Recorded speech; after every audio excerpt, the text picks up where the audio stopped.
1절부터 11절 말씀, 요한복음 2장 1절부터 11절 말씀 함께 읽습니다. 사흘 되던 날에 갈릴리 가나에 혼인이 있어 예수의 어머니도 거기 계시고 예수와 그 제자들도 혼인의 청함을 받았더니 포도주가 모자란지라 예수의 어머니가 예수에게 이르되 저에게 포도주가 없다 하니 예수께서 가라사대 여자여 나와 무슨 상관이 있나이까 내 때가 아직 이르지 못하였나이다. 그 어머니가 하인들에게 이르되 너희에게 무슨 말씀을 하시든지 그대로 하라 하니라.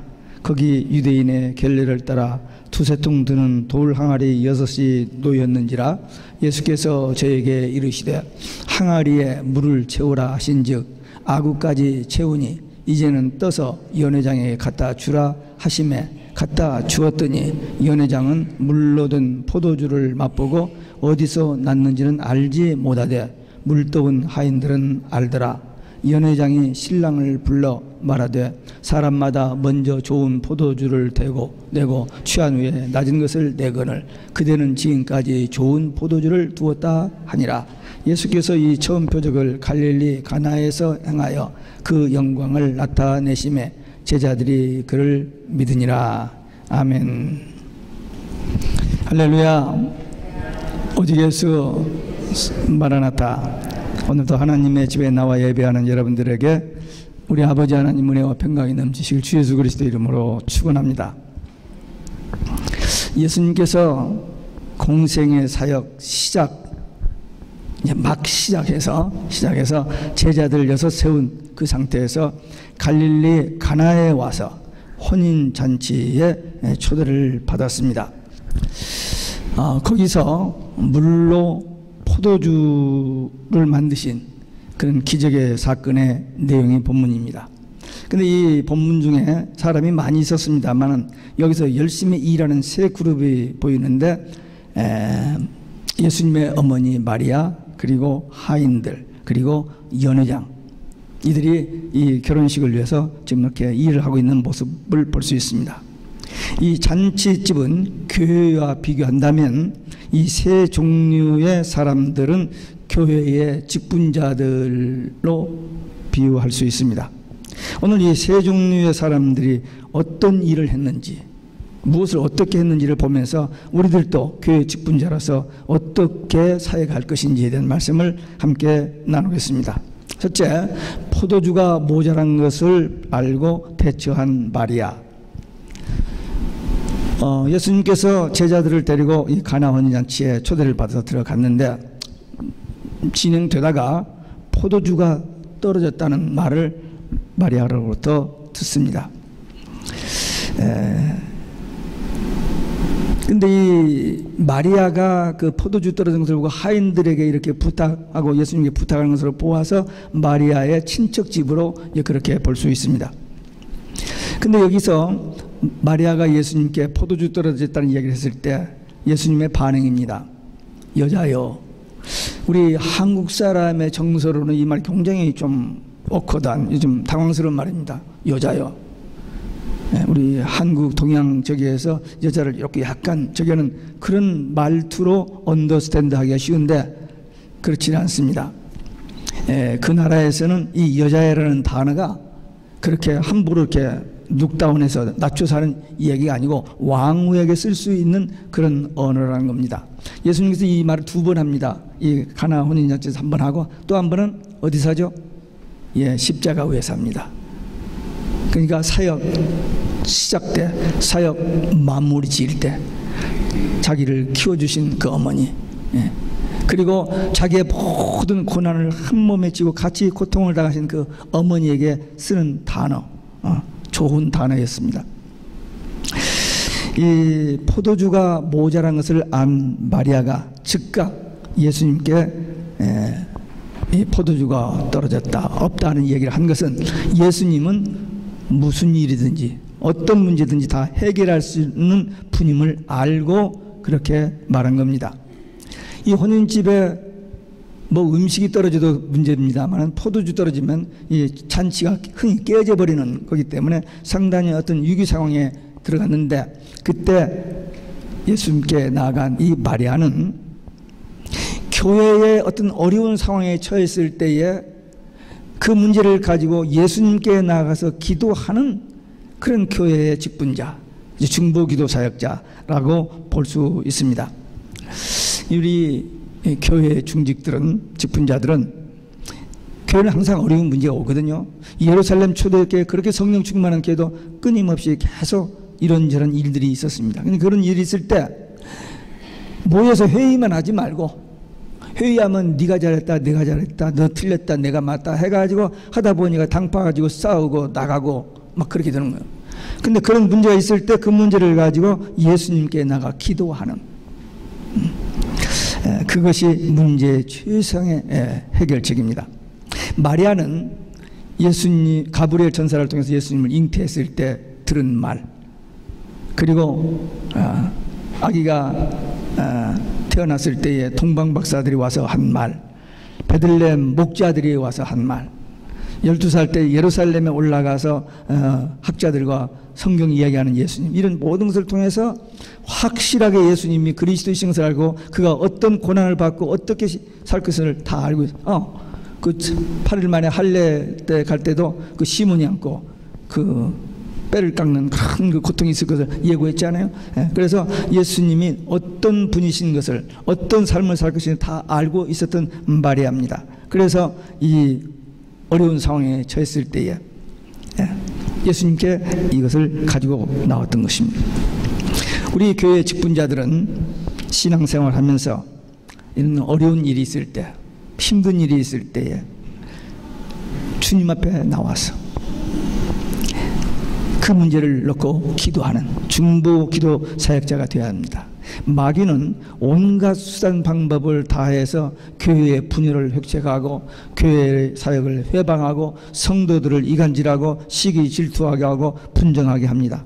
그때마다 인간적인 세상적인 방법으로 회의하지 말고 먼저 하나님 앞에 기도하는, 그래서 그 문제를 예수님께 가지고 와서 해결받는 이 마리아와 같은 그런 중직자가 되어야 합니다. 교회 안에 열심히 일하는 이 하인들도 필요합니다만은 교회 위기를 당할 때 먼저 기도하는 이런 중보 기도자 사역자가 더 중요합니다. 교회 안에는 구경꾼이 있고 장사꾼이 있고 그 다음에 회방꾼이 있습니다. 이 가라지들이죠. 예루살렘 초대교회도 있었어요. 네. 예수님의 12제자 안에도 있었습니다. 그래서 교회 항상 이런, 그리고 교회 안에는 봉사자가 있고 사역자가 있고 사명자가 있습니다. 섞여 있어요. 섞여 있어요. 보통 때는 안 보여요. 잘. 그냥 다 똑같은 것 같아요. 그러나 환란이 있을 때, 위기가 있을 때, 어려움이 닥치면은 그때 가라지는 가라지대로, 알곡은 알곡대로 나눠집니다. 그때서 알게 돼요. 똑같이 이 지금 마지막 때가 됐는데 누가 진짜인지 잘 몰라요. 가짜가 더 설치니까. 그런데 추수 때가 되면은, 추수는 뭡니까? 알곡과 가라지를 구분하는 작업이거든요. 그래서 추수 때가 되면 구분되어집니다. 그래서 추수 때가 임박하기 때문에 지금 가라지가 묶어지고 있는 그런 과정입니다. 알곡은 여기저기서 겨우 소수가 이렇게 발견되어지는 그런 시대를 우리가 살고 있습니다. 근데 이 알곡과 가라지가 한 교회에 있는데 가라지가 자기가 가라지인지를 몰라요. 자기가 대단한 실력자고 이 교회에서는 나 없으면 안 되고 나 많은 사람 있으면 나와보라 하고 목에다 힘주는 사람들이 있을 수 있어요. 교회가 어려운 일을 당할 때 그것을 말로 어떤 하지 않고 기도로 해결하는 그런 것이 사람이 바로 이 마리아와 같은 그런 사람입니다. 이 사역자들, 중보기도 사역자들, 하나님께서 분명히 상급을 주실 것입니다. 마태복음 10장에 보면 예수님께서 12제자를 파송을 합니다. 전도 파송을 내보내요. 귀신도 쫓아내고 병든 자를 고치고 천국 복음 전하 내보내는데 그 마태복음 10장 결론에 보면 42절에 보면 어린 소자에게 내 이름으로 냉수한 것으로 준 상을 결단코 잃지 않을 것이다. 다시 말하면 어린 소자면 그냥 조그만 아이, 그런 의미가 아니고 예수님의 제자입니다. 하나님의 일꾼입니다. 그 하나님의 일꾼을 돕는, 협력하는, 그를 위해서 기도하는 자에게 반드시 상을 준다는, 결단코 잃지 않는, 반드시 준다는 겁니다. 하나님께서 우리 성도들이 이런 교회 어떤 어른이 있을 때 조용히 기도하는데 사람들은 모르지만 하나님은 다 아시고 그 모든 것을 기록해 놓습니다. 생명록에 기록돼요. 생명록이 아니라 기념책에. 예, 책이 3개가 있는데 생명책이 있고 기념책이 있고 주책이 있습니다. 예, 기념책에 우리의 한 일들이 기록됩니다. 아니 세상에 그렇게 많은 사람들의 일을 언제 다 기록하냐고. 예, 요즘 컴퓨터 시대이기 때문에 자동적으로 척척척척 기록됩니다. 지금 이 지구상의 70억의 인구의 모든 인포메이션이 한 컴퓨터, 슈퍼컴퓨터에 지금 다 들어가고 있습니다. 예. 다 파괴돼요. 파괴될 뿐만 아니라 컨트롤 할 데가 없니다. 예. 그건 한 나라 대통령이 조그마한 나라도 못 다스리는데 아니요, 그게 가능합니다. 또 성경에 그렇게 되어 있어요. 예. 요즘 다니엘서를 새벽에 봅니다마는 바벨론 나라 그 강대국, 예. 왕의 말 한마디 하면 그냥 모든 세상이 다 이렇게 되는 그런 시대. 예. 적그리스도가 그렇게 할 때가 있다라고 성경은 예언해놨는데 그때가 지금 오고 있습니다. 이제 이러한 그 어려운 때가 오는데 우리들이 나 구원받고 나의 가장 사랑하는 가족, 이웃, 그들이 구원받도록 하는 이 복음의 증인되는 거, 기도하고 그 영혼들을 위해서 기도하고 그들에게 이 복음 전하는 일이 얼마나 큰 사역인지, 위대한 사역인지 모릅니다. 그게 하나님의 소원이요, 주님의 지상명령이요, 우리가 이 땅에서 하는 가장 위대한 사역입니다. 한 영혼을 예수 믿고 구원받게 하는 그 일. 우리 베들교회에 평생 기도 제목이 있습니다. 우리 주보의 기도 제목들이 여러 가지 나옵니다만 그 모든 것을 총괄해서 가장 큰 기도 제목이 뭡니까? 영원한 복음의 증인되어 이 마지막 때에 추수사명 감당하는, 승리하는 참교회. 그러니까 계시록의 4대 비밀이 참종, 참교회인데 참된 일꾼들이 세워지는 참교회. 이게 우리 베들교회 기도 제목입니다. 이 기도 제목 가지고 늘 하면서, 그리고 교회의 크고 작은 모든 일, 그리고 목회자를 위해서 많이 기도하면, 아까 그 상을 준다고 할 때요, 목회자를 도우면 목회자의 상, 선교사를 도우면 선교사의 상, 통역자니까 같이 상을 받아요. 그러니까 여러분들이 선교 몸을 못 나가더라도 선교비를 보내고 기도하면은 그 선교사가 받을 상을 같이 받아요. 우리 이기석 선교사님께서 기도 많이 하시고, 그래서 여러분들도 그런 상을 받으시기 바라고, 담임 목사를 위해서 많이 기도해요. 물론 하시죠. 저도 하고요. 그런데 제가 최근에 쓰는 단어 중에 하나가 정직한 중보 기도라는 단어를 제가 쓰고 있습니다. 기도를 하기는 해요. 친구들을 위해서도 하고 형제들을 위해서, 부모를, 자식들을 위해서 막 기도를 하는데 그냥 형식적으로 의무적으로 그냥 레코드 틀어놓은 것처럼 하지 말고 그 말 한마디 기도에 정말 성령께서 감동하시고 성령께서 응답하실 수 있는 그런 정직한 중보 기도 한번 해보자는 거죠.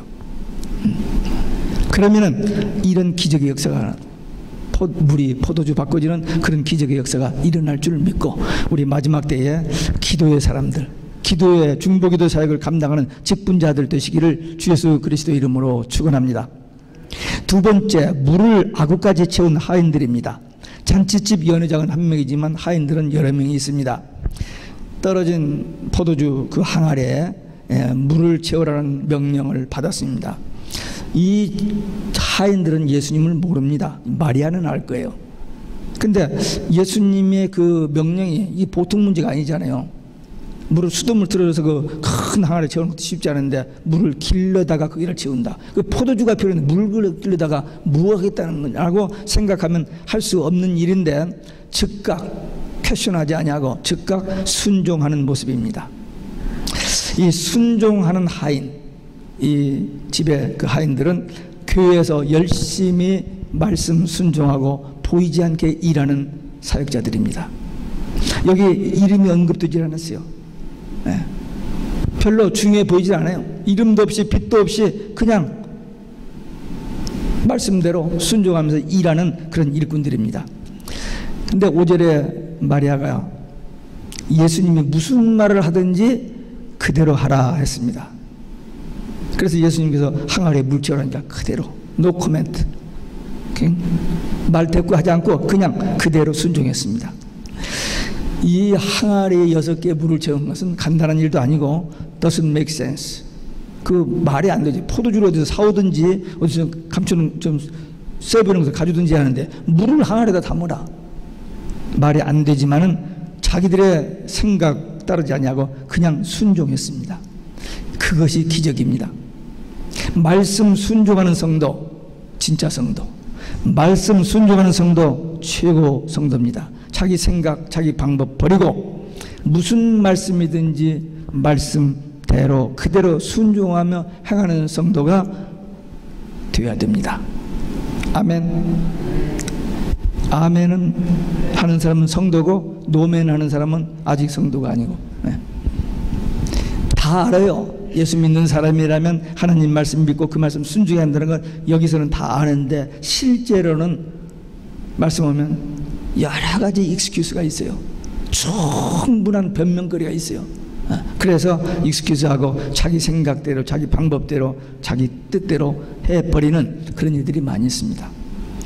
사도행전 10장에 보면 가이사라를 통치하는 다스리는 로마 장교가 거기 있었습니다. 고넬료라는 장교인데 이 장교가 예수를 믿게 되었고 기도하다가 환상을 봤는데 베드로를 불러다가 말씀을 들으라는 그 환상을 보고 사람을 보냈는데 베드로가 도착했어요. 베드로가 들어오니까 이 고넬료가 베드로 앞에 무릎을 꿇습니다.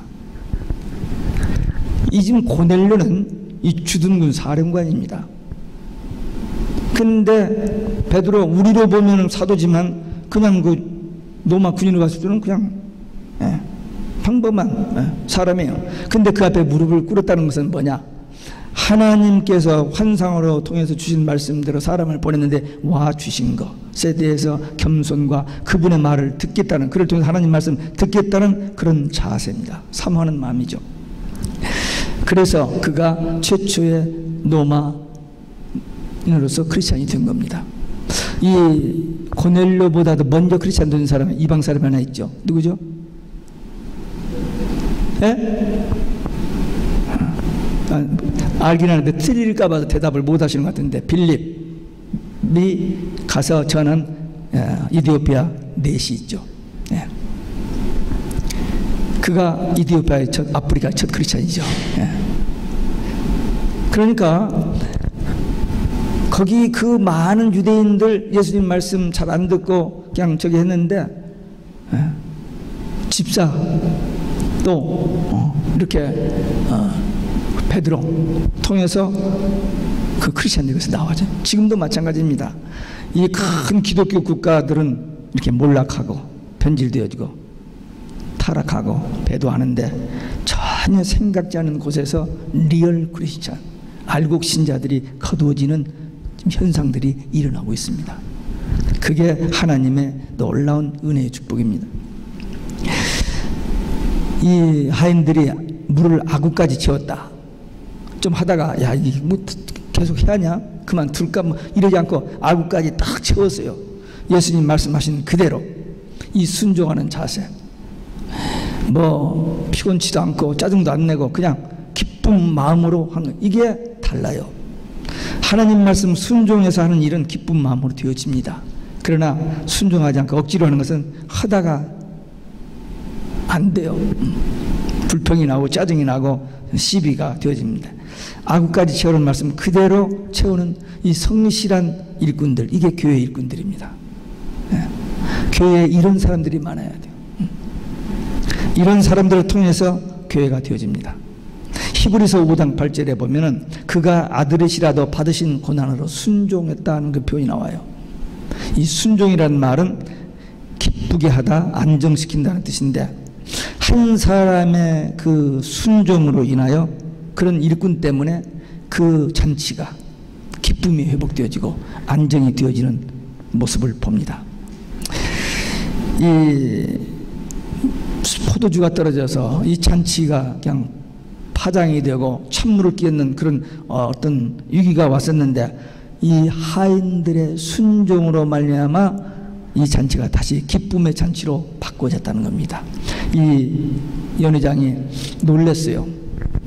포도주가 떨어졌다는 소식을 들었는데 다시 나오는데 맛을 봤더니 맛이 너무 좋은 거예요. 그 신랑에게 아니 다른 사람들은 잔치를 할 때 좋은 포도주 먼저 먹고 나중에 취한 다음에 그냥 대충 물 타서 주는데 어떻게 좋은 것을 째어배느냐라고. 왜? 이 포도주가 어떻게 된 것을 저는 몰랐습니다. 이 사람은. 이 하인들만 알았습니다. 우리들도 하나님 말씀 순종해서 기쁨으로 하면은 우리도 기쁠 뿐만 아니라 그 잔치에 참여한 모든 사람들이 기쁘고 정말 하나님이 원하시는 아름다운 역사가 이루어지는 일에 쓰임받게 될 줄로 믿습니다. 나 한 사람 헌신 별거 아니죠.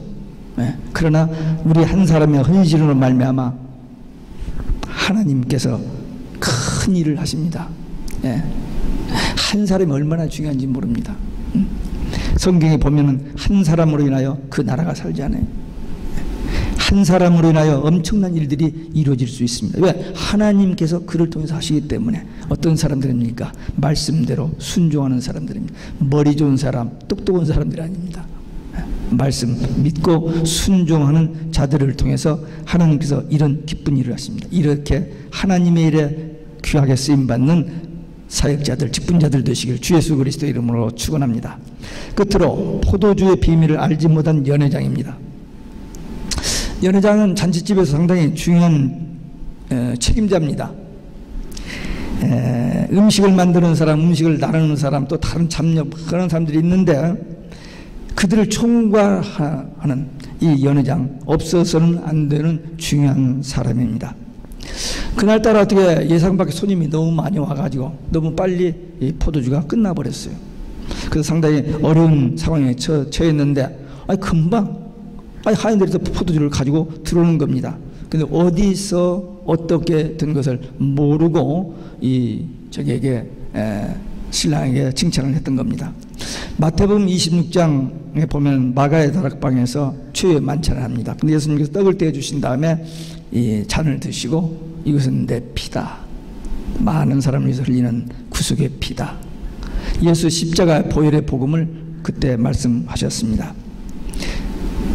이 연회장은 이 복음의 비밀을 모르는 거예요.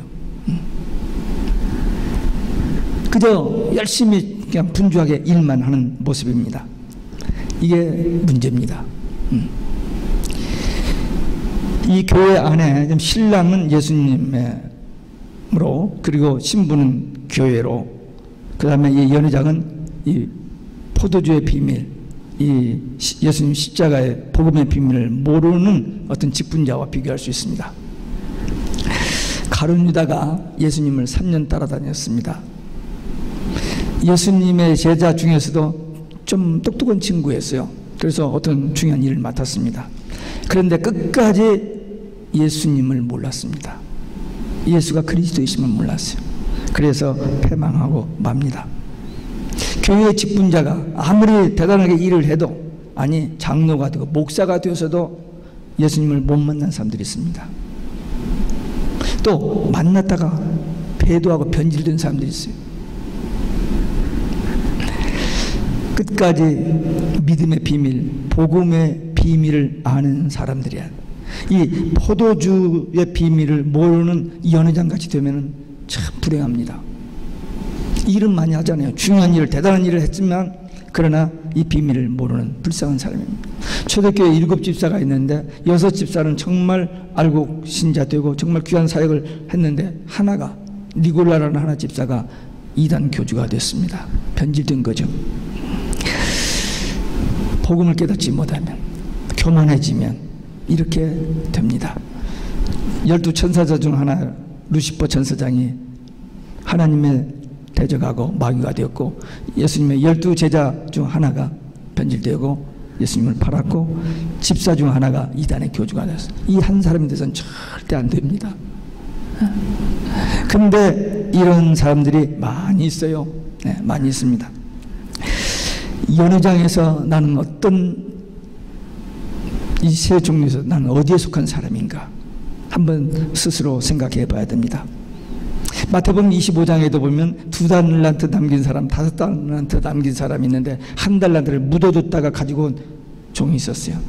이 남긴 두 종들은 바로 이 교회의 이 직분자들, 어려운 문제를 해결하는 이런 마리아와 이런 하인과 같은 종들입니다. 그러나 묻어뒀다 가진 사람은 비밀을 모르고 그냥 하나님의 뜻을 따르지 않는 그런 사람이 된 겁니다.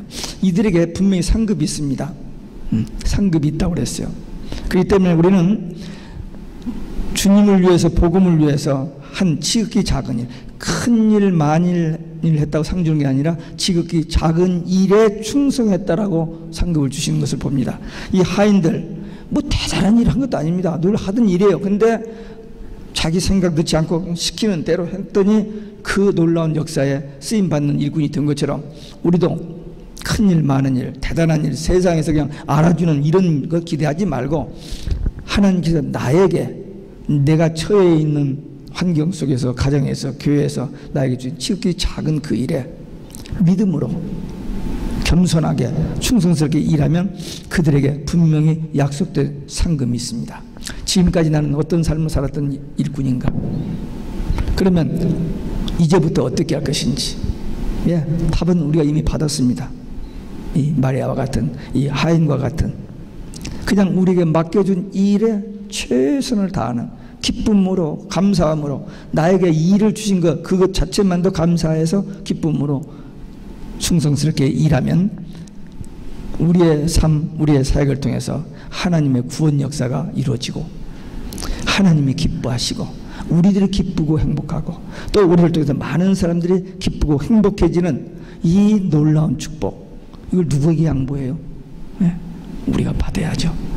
이 마지막 때 우리 정말 복음 위하여서 결단하고 기도 많이 하고 대비하고 준비했다가 이제 시작되니까 곧 시작됩니다. 언젠지는 모르지만 곧 시작돼요. 그때 대비한 자들은 그 사역에 쓰임을 받지만 모르고 준비하지 않는 사람은 쓰임 못 받고 나중에 와서 문을 두드리는데 못 들어가 버립니다. 그러니까 우리 깨어서 근신하여 기도하고 교회를 위해서, 복음을 위해서, 하나님의 나라를 위해서 귀하게 아름답게 쓰임 받다가 승리하는 믿음의 용사들 되시기를 주 예수 그리스도의 이름으로 축원합니다.